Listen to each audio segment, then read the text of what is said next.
Hey everyone, how are ya?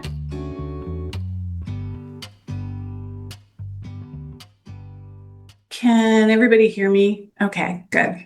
Hi, Allie. Hi. Okay. Hi. Good morning. All right, thanks for joining us. Just letting you know once again that we're recording this meeting and it will be on the blog for all to see probably by the end of this week. I only have two things to talk about today, and then we want to hear from you guys. The first thing, okay, so to streamline the ticketing process and to help everybody who's sending in tickets, we have recently implemented a change. If a ticket involves policy in any way, shape, or form, we are going to include the program contract managers in our response, and hopefully this will eliminate a step or two for you guys. And all the information will stay in the same place. We hope this is helpful. So many times we answer our tickets just saying, hey, talk to your program manager, and then you have to go and email them or call them. And so we're hoping that this helps. The next thing I want to talk about is reinstating cases. We've gotten a couple questions about that, so I've just figured I would talk about it. First, there should only be one case per target child. If a case has been discharged prior to graduation, but the family has reconsidered and now wants to rejoin the Healthy Families Program, a new case should not be created. The case should be reinstated. And there are two ways to do this in the MIS.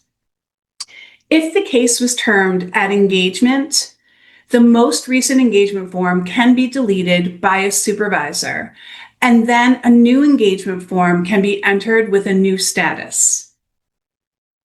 If a case has been termed after enrollment, click on the discharge form. A reinstate button is at the bottom of the page. Simply clicking it will reinstate the case. The only scenario for which a new case could be created is if there is another pregnancy or baby and the family did not graduate previously from the program. However, there are a lot of rules around reinstating a case and starting a new case, so please talk to your contract managers if you have questions about this. That's all I have right now. So unless you guys have questions about anything I talked about, I'm turning the floor over to you guys.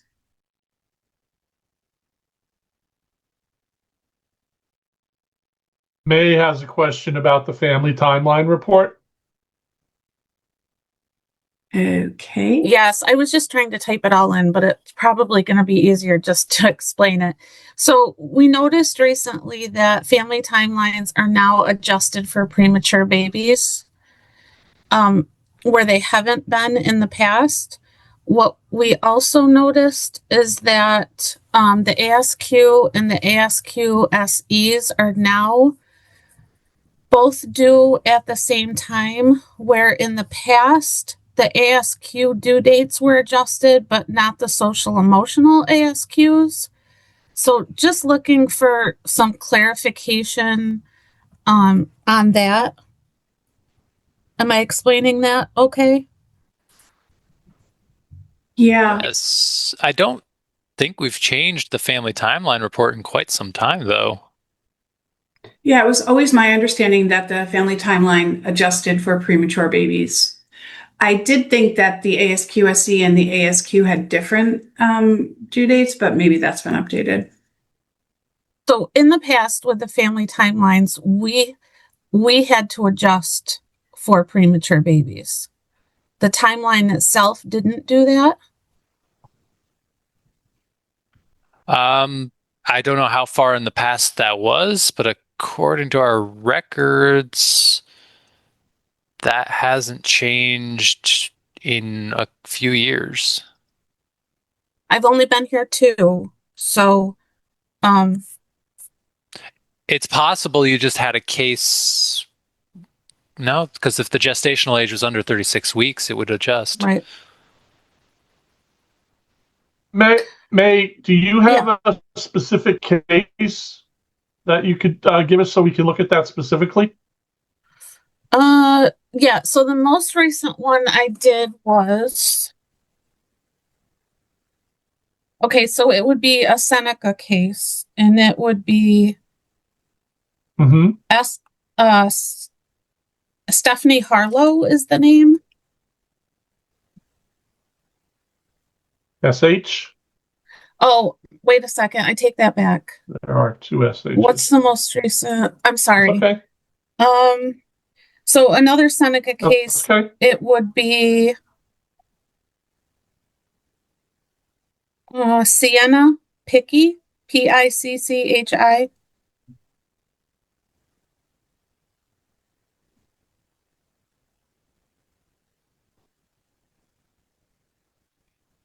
I don't see that one. Under which program, May? Seneca. Seneca. Okay. It would be CP06. Oh, I was looking for Sienna with an S. I No, got it. CP06. Yep.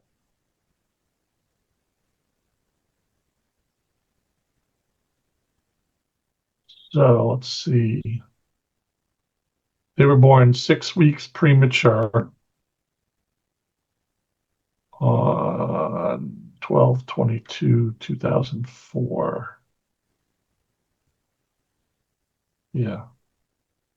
So you can tell in the header of the report, it's got the TCDOB, but then right Mhm. after that, it has the calculated DOB, CDOB, and so generally both forms are going to be based off of that date, and so the 2-month ASQ and ASQSE show up on 4/4/25, which is 2 months after their calculated date of birth, even though the child would actually be almost 4 months old then.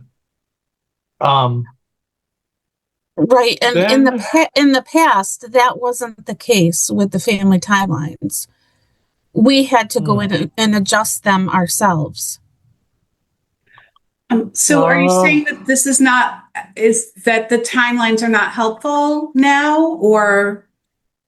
No, I'm saying they're much more helpful because we don't have to go in and adjust them ourselves. So no, that's the first thing, I guess, is, but you guys are saying it didn't change. I don't know. But for the entire time I've been here, we've been going in and adjusting them for the staff.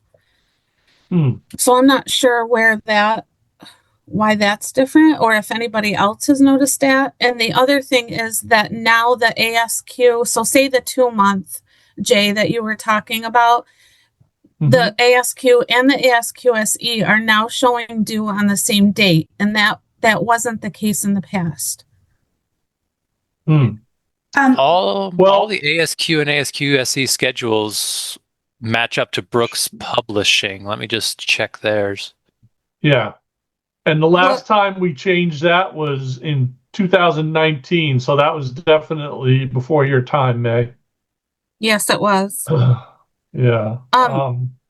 So let me just explain, maybe, I mean, the way that the RPM and APM had been doing this since I've been here is that when we adjusted for a premature baby, we adjusted the dates of the ASQ, but we did not adjust the dates of the ASQSE. So in the case that we were just looking at, J. Sienna Picky, that ASQ would have been based on the due date, but the SE would have been based on the birth date. And now they're both based on the same date. Right. Yeah, they both should be adjusted for just gestational age for sure. Okay. Let me. Yeah, I just checked Brooks. They definitely should both be adjusted up until 2 years of age. Right. Okay. And we're using Brooks. So, yeah. Okay, so I need to clarify that with our administration then. That's something that should have been happening. But well, here's another thing too. I'm sorry, I'm just thinking out loud, but the Okay. SEs, when we were completing them the way that we thought was correct, I guess, they were still in window, which is surprising. The SEs have a fairly large and generous window around them. Yeah. So you Okay. may just by happenstance fallen into it. We just got lucky with that then. Okay. Yeah, Well, and it's I like mean, it's 60 days. I think 60 days on either side. So for the 2 month, it's very likely that you will fall into the window. I'm positive that the windows have always been calculated based on the gestational age. Okay. yeah, and May, are you sure it wasn't another report or maybe one of the ticklers or something that you were thinking of, or is it definitely the timeline? No, it's definitely the timeline. I mean, Okay. I have since I've been here, and the assistant program manager too has gone, and because we have another form that we use, so we take the family timeline off of MIS and then create our own kind of grid for the staff. That just kind of lays out when everything is due, and we were adjusting them. We were adjusting the dates, like having to figure that out on a calendar to figure that out because the family timeline in MIS didn't. So now, that's why sorry, go ahead, continue. no, so that's just something that I noticed with one of my staff recently, with a case that she had that the dates were matching up, and I was surprised by it. So and I have only been here 2 years, so the fact that we've been doing it that way for that long, Is it I don't know. possible you're adjusting the age when it's less than 4 weeks prematurity? I think we're adjusting over 3 weeks, anything over 3 weeks. Okay, so the Brooks rules, let me just triple check, but I believe they only get marked as premature if they're 36 weeks or before. Right. So in the MIS, if you put in 37 weeks gestational age, it's going to automatically update it to 40 because the system doesn't see the child as premature. Okay. So there would be no adjustment to the ASQ or ASQ SE at all. So it's possible maybe you had a few that were at 37 weeks that you were manually adjusting. Okay. Yeah. But that's the only way I could see that happening. Okay. All right. I'm sorry if I've confused everyone, but I was really happy to see that when we happened to just come across it in a supervision. It was great that I no longer have to do that, but now I'm finding out I didn't have to do it out from the beginning. No problem. but That's good to bring up. That's okay. Makes my life easier moving forward. Yeah, I would just say all for right, the thank data you. and oh yeah, sorry. Just for the No, data that's entry all right. portion, if they're 36 weeks or younger, make sure that either you or whoever's doing the data entry selects the term of birth as premature and enters the Okay. gestational age. And then it should just work. But if you do see it not working that way, please let us know. Okay, I will. Thank you guys so much. So Carrie from Broome asked, if we reinstate a family, there is no timing on how long that they're out of the program, would we still reinstate them? So Ben and I were talking about this earlier, and we know of a rule, although we really shouldn't address policy in any way, shape, or form, but we do know of a rule that if they've been discharged for a year or longer, maybe perhaps they shouldn't be reinstated. But again, any question you have about reinstating a case or creating a new case really should go to your program manager, because there are exceptions to rules, but there are a lot of rules around this. Okay. I hope that answers your question, Carrie. Yeah, we actually just had this pop up, so that was good to ask. Oh, good. Any other questions? By the way, May, that was a really good question, and I'm glad we could figure that out. Just to kind of expand on Corey's mention of the reinstation and the time frame windows, something you may also want to discuss with your contract manager if a situation does come up like that, where say it's been a year since discharge and they want to come back on. The MIS doesn't have a mechanism for saying they were gone for this year period, other than like say a level TO, TR, CO, whichever is appropriate. So there are some reports that would be expecting items in that time frame, whether it be immunizations or depending on what level was used, visits, stuff like that. So that may be something you want to talk about with your contract manager, that it may affect reporting if it's reinstated. Right, because you would choose like a reinstate and then you would choose like a recent date, right? So there would be No. like this weird gap. No, it doesn't. It once you click that reinstate button, it reinstates it like the case had never been closed. Yeah. Okay. Yeah, and just as a little history on that from my knowledge, the reinstation was always just a oops, they discharged and they came back the next week kind of thing. It wasn't designed to handle long gaps. That's kind of why it doesn't have a mechanism to handle the report expectations inherently. Right. And I've also seen it used if like documentation needs to be added to the case that like wasn't added before discharge or whatever, and then you just re-discharge the case. So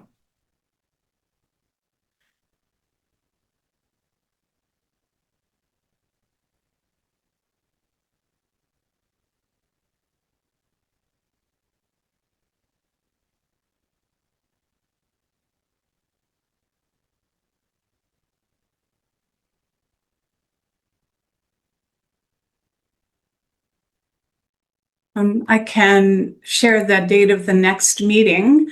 The next meeting will be Thursday, June 26th at 11 a.m. And I will send calendar invites with Zoom information as the date gets closer. But, if you want to, you can put it on your calendar now.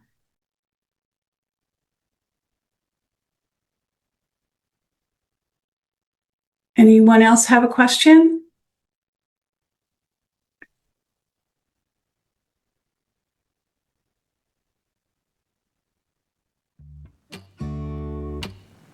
Okay, well, I guess we're good to go. Thanks everybody for coming. And like I said, this is recorded and it will be on the blog by Friday. Thanks everyone. Bye. Take care.